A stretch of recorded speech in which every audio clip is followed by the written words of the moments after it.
That is William Tincup, and we are doing the Use Case podcast with Ellie from Canatech. Ellie, how you doing? I'm doing great. I'm excited. You are excited. I am. I am. Well, let's not disappoint. So, tell us a little bit about what you do at Canatech. Yeah, sure. Well, first of all, thank you for inviting me along. It's an absolute honor. So I'm Ellie.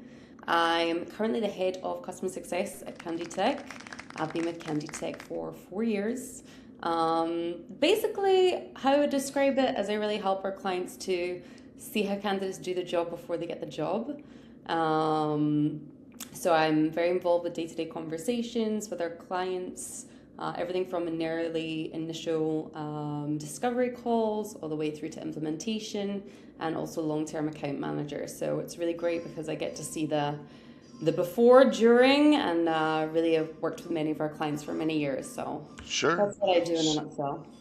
So, for the audience, Canatech, if you were explaining it at a party or whatever, or dinner, how would Okay. you explain it? So, Candy Tech, well, we're many things, but ultimately we are an all-in-one skills assessment job simulation platform. So we really help clients evaluate their candidates' hard skills, soft skills, of course, AI skills, Yep. cognitive ability, personalities, video interviews, everything really all together, mostly through realistic job simulations that are really designed to mimic the job as closely as possible, usually at a very early stage of the hiring process. And then are the simulations, are they off the shelf? Are they custom made? What does that look We like? have all options. We do. So we have a very, very large library. So everything is overseen. We have a team of expert PhD holding psychometricians. So their whole job here is to really support our library, our growing library. Many, many ready to use sections, everything from engineers, data roles to HR, admin, customer facing roles, and everything in between. So we have in the library, our users can take directly from the library. They can also fully customize everything from the library. So if they like it, but they want to change it, make it more relevant for their use case, they absolutely can do. But of course, they can also build their own tests from scratch. And we also support our clients for implementing home tests. So a lot of companies already have home assignments floating around somewhere with some rules. So we can also implement them into our platform. So they're checked and scored automatically, branded, integrated with the ATS, and all that good stuff. So, are your customers asking you about, let's say, agility or people that are good with ambiguity or potentiality, things like that? That's kind of nebulous in a sense. It's just I'm thinking about a discussion I had with a CHRO 2 weeks ago, and she was just saying, listen, the job that you posted that you put all your hard effort and work into, that job's going to be a job for about 6 months, Okay. and then it's going to be a different job. So you're going to need people that kind of roll. Mm-hmm. Like, okay, yeah, that job, great, fantastic. Now what we need you to do is this, and we'll help you build your skills for that. Like, we're not just going to leave you there. Yeah. But she was talking about, I need people that are super flexible. Mm-hmm. Like, yes, they have some skills, great. But on some level, I can teach them the skills once we learn what the new job is, but I need them to want to change. It's a really great question. So I think there's a really big mix. I think that's very true when it comes to us working with early careers. They're really looking for a potential, like hiring potential. They're not expecting candidates to be able to write code or optimize Right. marketing campaigns, etc. They're looking for someone with good attention to detail, someone with good core intelligence, critical thinking, and we do have a library of very typical cognitive skills sections: critical thinking, numerical reasoning, attention to detail. But the vast majority of our clients are, even when it is early careers and they're looking for that sort of, I don't like the word unicorn, but Yeah, yeah, yeah, yeah. that's malleable, I can teach skills, can pick up things quickly. But they're also looking to see that a candidate can come and hit the ground running. And I think now, especially with AI, I can take a job description and I can give it to an AI, and I can take my resume and put it in an AI and say, make this match that, and make me get through any ATS CV parser that there is. It doesn't, and so the trust that recruiters and hiring managers maybe once had with with resumes and what they see on paper, it's beginning to be a little bit broken. So they're looking to see how they can have their candidates demonstrate that they can actually do the job. But yeah, there's really a whole mix. I've always thought that people lied on resumes and LinkedIn, just in not overtly, I never had a job at that company and I put it on my resume. I don't think it's that. I think it's just the embellishment, Hmm. the little things like I was a part of a sales team that brought in $200 million. Now, I did one thing, on one project, and you know what I'm saying, but I'm gonna take credit for the whole 200 million. Yeah. And it's true, but not really true. So that's I think getting to the point of verifying. And so President Reagan, 100 years ago, said this famous phrase, "Trust but verify." Hmm. So he said it was something completely different. But I think the verification process has gotten more. There's more of an onus on hiring managers and recruiters to verify that these things are actually true. Absolutely. Like I think there's a huge merit to like, applications. I think the average job, obviously it depends on, the different, company, etc. But there's over 100 applications at least for roles. And so there's a merit to be said for candidates standing out from the crowd. And it Right. is a skill making sure, that your resume or CV is going to get at least, read. And I think the statistic is that, CVs and resumes get like 8 seconds of a Yeah. view. Yeah. Um, and so I think If there is if merit. if if that there used to be a heat map, Wow. uh, and it was almost heartbreaking because you put so much time and effort and put it your experiences and all this stuff together, and it's like 8 seconds. 8 seconds isn't a long time. Yeah. Like your name, your email address. Okay, yeah, moving on. So it's better on the employer side now, I think, because they are going through everything. Now, a bot or AI is going through everything, but they're going through everything at least. It's true. It's true. I think what's also really nice is that someone might have really amazing skills and be absolutely terrible at writing a CV or a resume. And one of the things that, Canditech or our clients are able to do is really open up the pool. Let's say you have 100 candidates in your pool and 10% are, absolutely no, 10% maybe too qualified. Like, how do you get through that 80% that are less? And this is where having a standardized test, especially early on in the process, can really help not only um, help you really evaluate and have your candidates, put their money where their mouth is and show them, demonstrate that they can do these skills, but it also really helps to unlock hidden talents. Maybe people that at a first glance, this is feedback we get all the time, like, I wouldn't have hired this person, but Yeah, I saw wouldn't have this. looked at them. Yeah, Exactly. And that's a really like it's a very heartwarming like aspect of like really giving everyone a really fair chance to put their best foot forward at a time that suits them, the same chance as everybody else, marked against the same criteria as everyone else.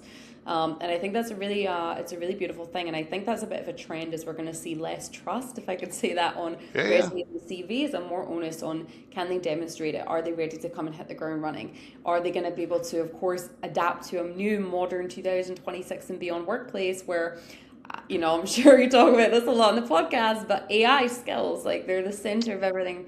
Really, it's a new skill, and not just from clients that are looking to employ new employees into the company, but also looking at their existing workforce and saying, okay, where are the gaps? Where do we need to evaluate? Where do we need to do training, etc., to really make sure that everyone can optimize themselves in a way that AI allows companies to do.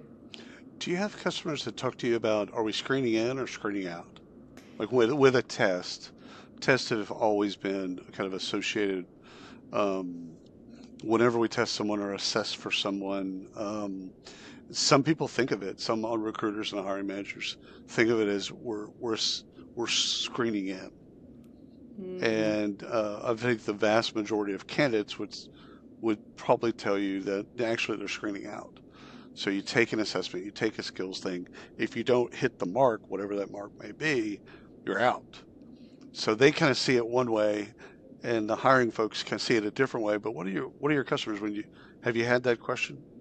So it really, really depends. Like we work with so many clients of all different types of use cases, from like huge NASDAQ traded giants like Monday.com, Wix, Fiverr, to small growing startups with 10 people and beyond. So it really depends on how many applicants are coming. Like the majority of our clients, I would say, have too many candidates that they don't know who's the ones that I should bring on this. There's never a replacement for the human, face to face, Zoom to Right. face experience, but it's just unrealistic for people to be able to give that face to face experience with every candidate that looks good on paper. And so they're looking for a way to be able to identify early on who the ones that we should be bringing in for the next steps. That said, we also have some companies that are looking to expand their pool of candidates. So what they're doing is putting a short challenge, a 50-minute challenge, let's say, on their career site, and they're saying, oh, you think you've got what it takes to be our next customer support superstar, our next data analyst, whatever it may be. And they're actually able to use Candy Tech to kind of source candidates and have like an open application. So we see both use cases, but I would say really it really depends on the volume of candidates. Yeah, it's a really interesting question. A bit of both. A little bit, it's probably a different perspective too. So, Yeah. with your, job simulations, Mm. um, does the candidate get anything from that? Would be the question that I would ask. So, do you mean by that? Do they get any results, Well, or what do they get? What's in it for them? yeah, I think it's okay. So I'll give you some context. So, um, for years, people would do like background checks, right? Hmm. So, like, you want to apply to shop, great. We got to have your permission to then go run this Yeah. background check on you. And it would provide nothing to the candidate. They would just basically give us your permission. We're going to go do this bit. And I'm speaking about the U.S. There's different laws, different countries. Hmm. Um, and the candidate got nothing. And then there was a movement within that whole category to then give them a copy of what they found. I So we see. did a background screen, and here's what we found. You have a copy.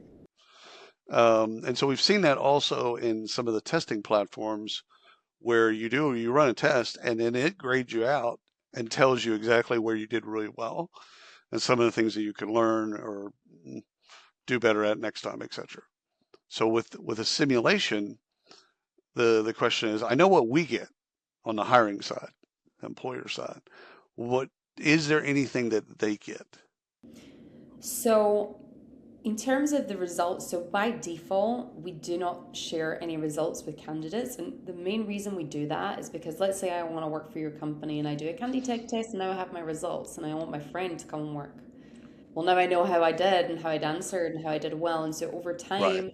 time, the reliability of the test is degraded. That said, our users are free to do whatever they like, and some of them do choose to share the screen. And what's really nice about a job simulation, rather than, let's say, a gamification game where I'm clicking some buttons and it's going to tell me if I'm a great this, that, and the other, is now the recruiters and the hiring team actually have a work sample, so they can actually go through, and we have a special mode which is designed to it takes away all the sensitive like scoring comments, anything that you wouldn't want the candidate to see, and it just leaves the questions, answers, etc. And they're able to actually have a very interactive interview going through the work sample with the candidates. And it also helps really prep them for any upcoming interviews, because now they know where they did really well, maybe there's some areas they want to discuss, what was their thinking behind this, and so on and so forth. So you actually have a work sample that you can go forward into an interview with.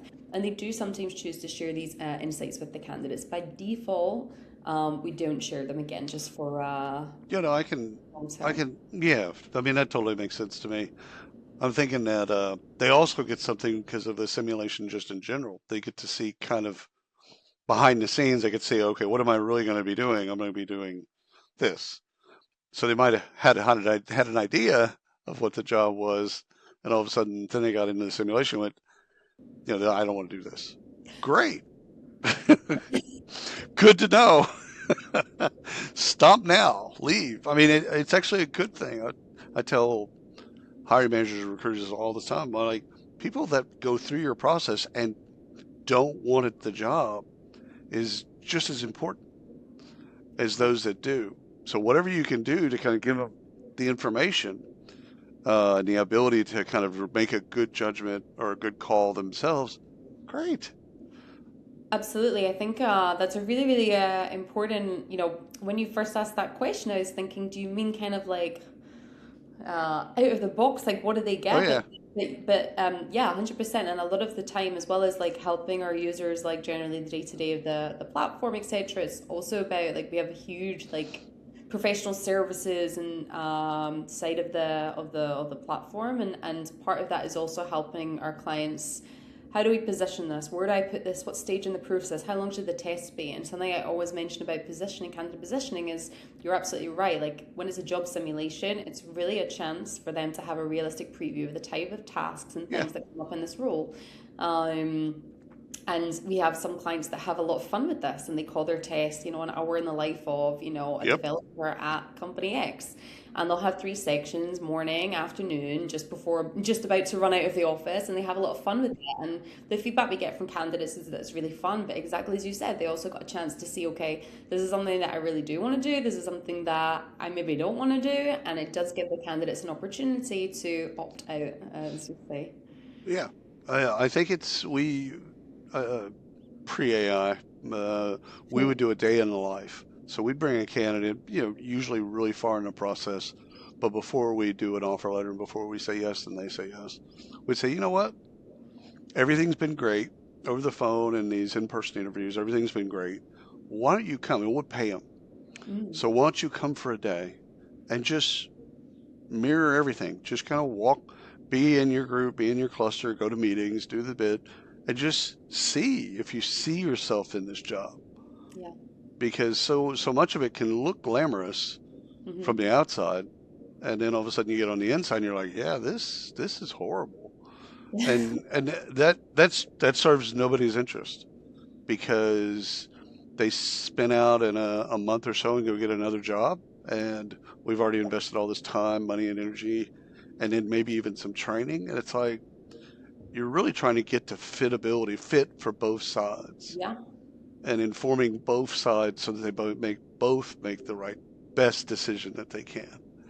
So pulling down those walls or those curtains or those veils or whatever the bit is, it's just letting them see, like, can I see myself flourishing in Yeah. this environment, thriving in this environment? So 100%, and that's when customers say, how do I really like? What's the best thing I can do in the assessment? And it's like, well, what are the most important? Like, what is the realistic? Like, what are the most challenging parts of the role? What are people expected to do in this role? And the way that we Yeah, can really build the highest predictor of future job performance is putting all those things into an assessment. Of course, there's always a balance. How much can you fit in the assessment? How long do you want the assessment to be? But for example, maybe you need the candidate to be able to optimize data in a data sheet, and that's great. And we have a really cool question type for that, embedded Google Sheet, Excel. But that's never the only part of the role, unless the role is literally data entry or right. something like that. And so it's a follow up email. Maybe I want to, okay, can you do the rest? Can you do the calculations? Amazing. Now can you identify the rest? And maybe it's a customer facing aspect. Can you now write an email to your client identifying the rest, or suggesting action items? And then maybe the second section is, the customer's on the call and they have to answer a video question. What they would do to prepare for the call, or opening questions. And maybe the next section is using our embedded ChatGPT, and your manager's just asked you to fill out these three documents, and you've got 5 minutes to do it. Feel free to use the embedded ChatGPT. So simulating what does actually this look like, what are the challenges of the role. It's really nice because of the level of customization that we can support. It's not just about this role in general, it's about this role in this team with this manager with these Right. projects coming up. And that's something that's pretty unique, and why I really love working with job simulations. And I think it makes so much sense. Yeah, really, our clients get a lot of really, really great insights. I think in this, you're not saying this, I'm saying this. So just for the audience to be really clear, I think you put the worst parts of the job in front of a candidate because for me, there's no shock at all once they get the job. They know, like that bit where you did what, you talk to a customer, you listen to a video from a customer and then you type out your response. Like I want that to be an angry video. Oh, yeah. You know what I'm saying? Like I want to pressure test on all the negative, every negative aspect of the job, because it's easy to sell the positive stuff. It's Mm-hmm. easy to sell the easier task, the things that are just, Sure. I mean, it's like anything in life, right? Like it's you want them to kind of like I want to understand. First of all, you want to as a candidate, you want to understand the challenges Mm-hmm. and whether or not you like those challenges and you want to be a part of those challenges. And I want to know if you can handle those challenges. So I know that you didn't say that, but that's how I would set it up. Is I would look at that particular job and with that particular team at that particular time and all of that Yeah. to then say what's really the biggest challenge here, and then I'd build around that. Absolutely. I think when I have, let's say, discovery calls, everyone has completely different things that they're trying to solve. Maybe it's reducing hire, evaluating AI skills, reducing unnecessary interviews, but also a question of retention. Like, how do I make sure that people are staying past 3 months, 6 months, 9 months? How do I not only make sure that candidate goes and passes the interview and starts the job, but also stays on and becomes a leader and is able to pass the probation and go on to be leaders. And then really nice thing is, like, many of our clients have been working with for years and years now, and they choose to share post-hire data with us. And when we Right. do that, we can go back into the microdata, the That's right. test, and we can say, okay, this is what goes on, not just to get the job, but go on to be, this is your DNA of superstars within your company. We can really over years like really optimize things and make sure that, and what's going to look one way for one role and one position is going to be completely different Right. for, let's say, a senior hire, and so on Right. and so forth. So As it should um be. Because yeah. there's different stressors, there's different pressures, there's different outcomes, there's all of these different things. So if we Yeah. cookie cutted, it would be at our own peril.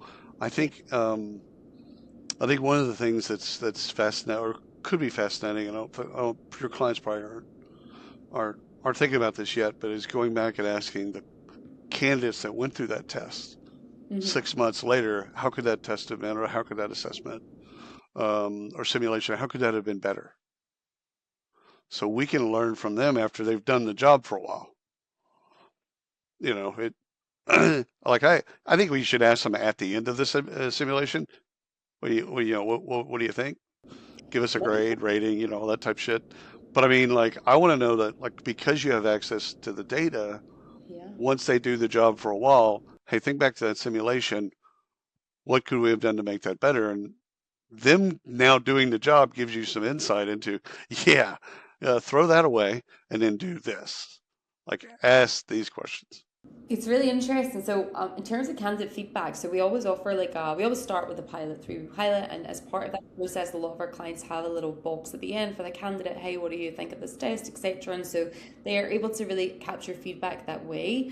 But also in terms of getting started with benchmarks, so hiring managers and recruiters sometimes they think, okay, well, these are the main things of the role, and then what they do is they send it to people on the role, and it's really important you say to the people on the role, we're sending you this test, we want to hear your feedback and thoughts. We're not testing, like, this isn't a real test.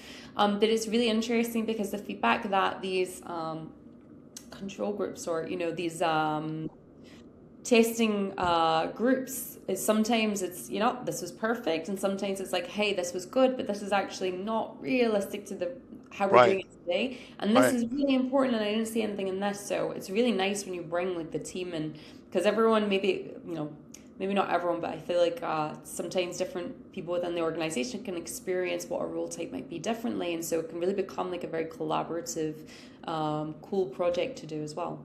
Right. So you mentioned implementations earlier. So give us an idea of what that looks like.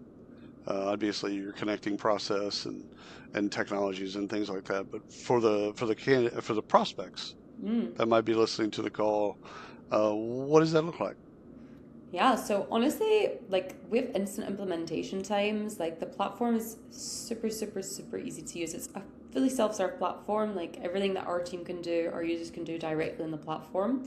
And some of our clients love to get stuck in straight away, and others, Right. we have fully professional services with our team of experts that can implement custom assignments, create new assignments. We've also got an AI builder inside the platform that can build custom tests based on job descriptions. So a lot of cool technology, but honestly, we can open up pilot accounts pretty much instantaneously, depending Depending on the timeline, sometimes users like to explore for the first few days, and then we have a bit of like a pilot onboarding because when you do an onboarding beforehand, nobody has any questions because they've not logged into the platform yet. And so a lot of like the getting, the main assessment set up, integrating with the ATS, we're integrated with over 40 ATS platforms. Most of them it's copy this, paste that, and the integration is there. So in terms of the implementation, we can usually get up and running very, very quickly. In terms of, once we go live, for example, there's usually it's 1 to 2 weeks. The first week, again, is sort of tweaking, finalizing the assessments. As part of that, they'll send out either to candidates or to these sort of groups of people that are already in the role, gather feedback, make the tweaks.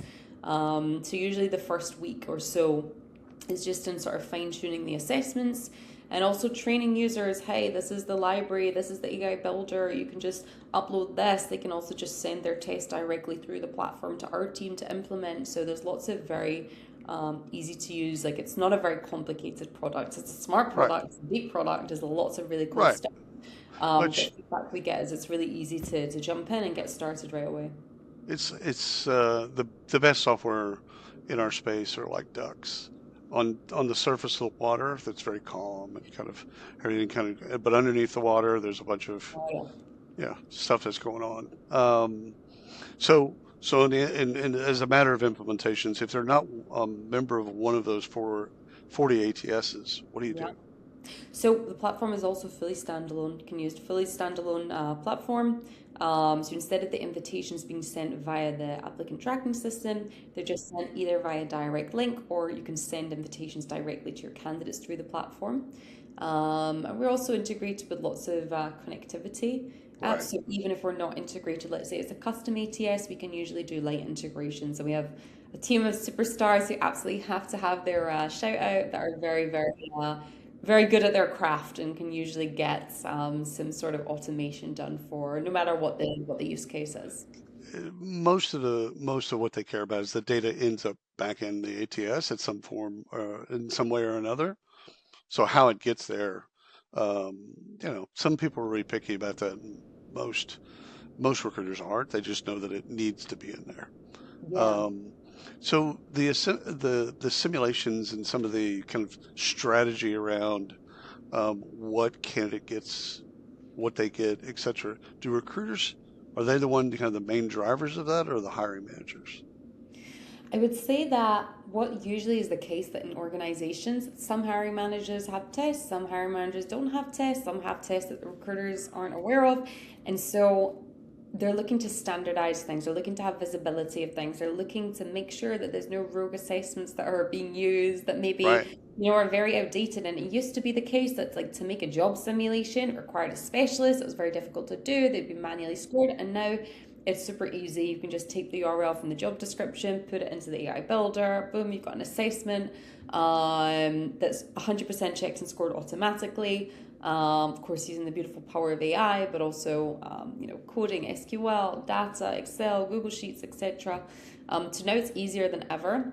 So they're looking to digitalize, let's say, the home assignments that might be floating around that also, now in 2026, it's easier than ever to use a little bit of external help that you may not want the candidate to do. So it's also about how can we give the candidate the freedom to do this test in their own space, in their own time. At the same time, how can we rely on the results of the test? And of course, we have a huge suite of cheating prevention tools, copy paste detection, tab switching detection, IP address tracking, Right. webcam snapshots, question randomization, a whole bunch of things at the same time. And also now more than ever, the conversation of AI, at first it was like people can't use AI. I want to stop people from using AI. And then it was I don't mind if they're using AI. I just want to see how they're using AI. And now it's evolved to I must see how they're using AI. I need to see how they can prompt. I need to make sure they can do vibe coding and data sets and use, their judgment, sound judgment, like finding that nice balance between machine and human. And so we have Right. huge AI library for that. And yeah, it's just again, it always comes back to really making the assessment as realistic as the challenges of the role for the best predictor of future job performance. So two things. One or two last things. One is um, when you look at your feature set, what do you wish your customers would use more? Ooh. Can I say two things? Am I allowed to give No, yeah. Two lines of thought. No, you can say two things. You say three things if you want. two? Good. So again, like I feel like everyone is over the buzzword of AI, but we have some really really cool like I'm gonna say disruptive features. Number one is the embedded ChatGPT. So it's an embedded monitored ChatGPT. It means that for some assessments, and our users can choose this one yes, this one no. They can allow candidates to use it. They can see everything.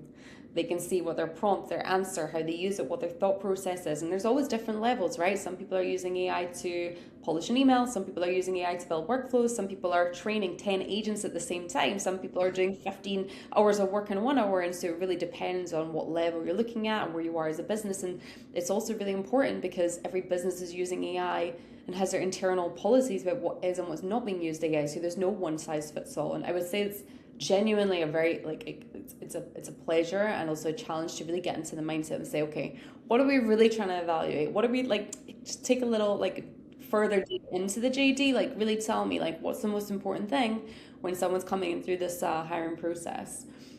Another thing is AI auto scoring over open text and video. So this has also been a really, really huge release that we did recently.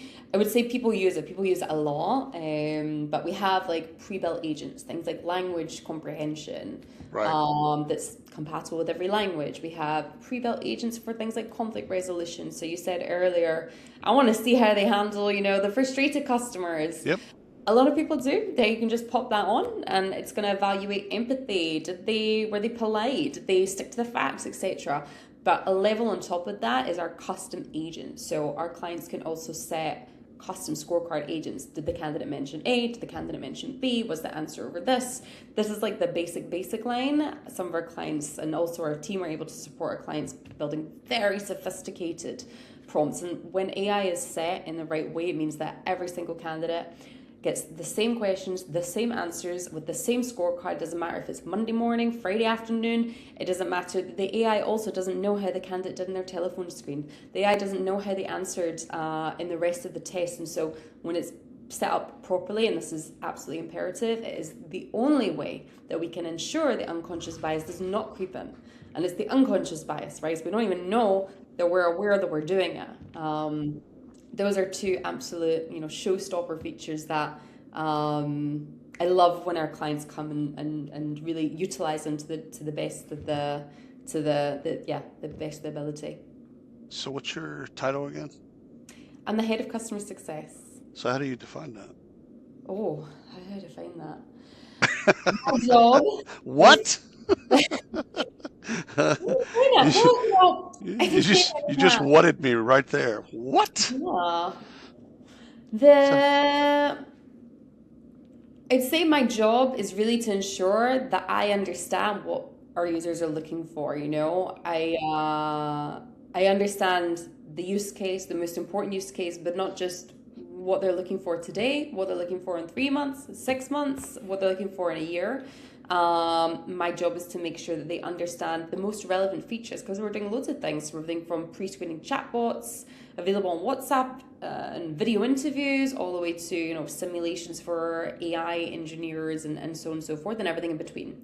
So it's really to make sure that the prospect is aware of the most relevant parts of our product for their role. Is to support them in questions, implementation, training, onboarding, and it's the support and the professional services that we give is not just at the beginning; it's all the way throughout, and it's something we're really put a lot of emphasis in, and really thank goodness most of our clients have been with us for years and years and years. And as I say, as years go on, we're able to really optimize everything and bring it back and get better and better and better. So we really start to understand the niche, etc. So that's my job, is to really make sure that the customers have success, as cheesy as that sounds, Drops mic, walks off stage. Ellie, thank you so much for your time. Thank you so much. It was great. It's been wonderful. And thanks for the audience for listening and watching. Until next time.